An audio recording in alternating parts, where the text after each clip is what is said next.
Welcome to today's daily report market analysis videos with me, Richard Perry, market analyst at Hantec on Monday 17th of August. A little bit of a risk positive session, although nothing really doing in terms of market moves. On the risk appetite is slightly positive.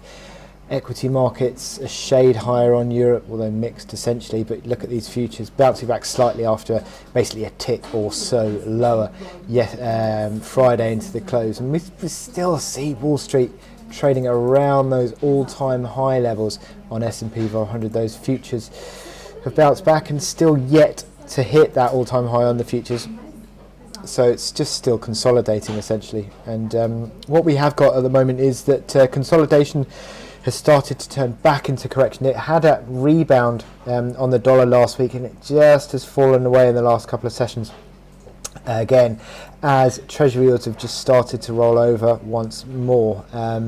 So a slight edge towards dollar negative, risk positive, although you wouldn't really be sort of betting any houses on that, I think, at the moment. In that euro dollar shade higher.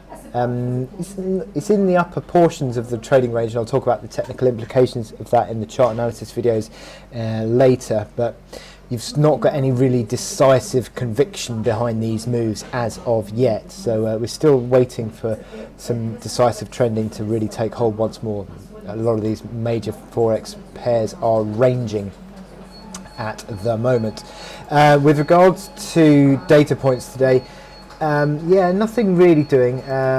You've had this morning the Japanese GDP data out overnight, and it came in slightly lower than expectation.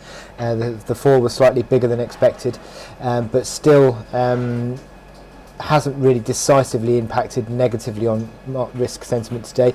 Later this afternoon, we do though have the New York Fed manufacturing data for the Fed survey for the New York State, and that I think will be an interesting data point, because these Fed surveys have started to sort of take on more of an interesting outlook for the US economy in recent times. Obviously there's been a big bounce back in those Fed surveys in the last couple of months, but how that bounce back now starts to sort of cope with the fact that the US has been having those huge increases in infection rates and death rates, and obviously the economy reopenings have been sort of pushed back somewhat. So these Fed surveys could have an interesting insight into that.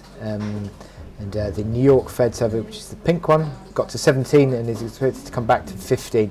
So if it starts to go below 0, for example, that would not be great. So that's this afternoon. Anyway, right, so that takes me on to my chart of the day, which is Euro Aussie. Now, I think Euro Aussie is an interesting chart because it's been showing that the sharp outperformance of the Australian dollar throughout the past few months, really 4 or 5 months, is starting to now take a bit of a turn. It's broken the last of the downtrends. It's now starting to form new higher lows and put pressure on resistance, 65.85, and if it can move above 65.85, that really would complete a base pattern breakout. I've spoken about this a couple of times in recent weeks as this sort of base pattern starts to threaten, and you look at the momentum indicators, they are taking on a more of an improving configuration. RSI consistently above 50, MACD lines now above neutral, stochastics also strong. So it looks as though that weakness is now a chance to buy on Euro Aussie. And you'd be saying that this is a support band between these two blue lines here, 63.40 up towards 64 figure. So basically 60 pips worth of decent support now. That old resistance is now turned supportive. And this little rollover this morning, but I think that this market is going to be setting up to buy into the weakness now as the prospect of recovery continues to grow and improve. So it's still going to be a slow burner, I think, this one, but is certainly one to watch. So with that in mind, I wish you good luck in your trading today. Click here to subscribe to our analysis videos, go to our website, sign up for our webinars, and also click to watch Trader Talks, our videos that give you top trading ideas.